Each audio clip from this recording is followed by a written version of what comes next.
If the gravitational force between two objects were proportional to 1 by r, and we know that actually it is 1 by r square, if you are assuming it as proportional to 1 by r, where r is a distance between them, then the particle in circular path under such a force would have its orbital speed v proportional to.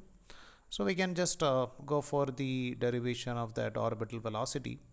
So when we derived the relation for orbital velocity, we were considering that a satellite of mass small letter m is revolving around a planet which is kept at the center of mass, let's say that is equal to m.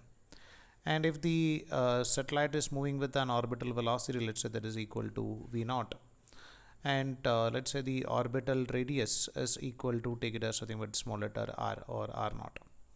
So we are writing the equation based on the concept that whenever an object is in circular motion, centripetal force is acting, and the equation for centripetal force is nothing but mv square divided by r.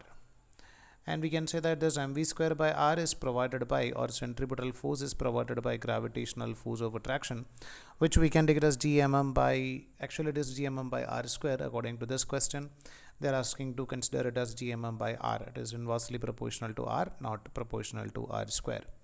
So if it is like that, this r square and this r square, this m and this m get cancelled.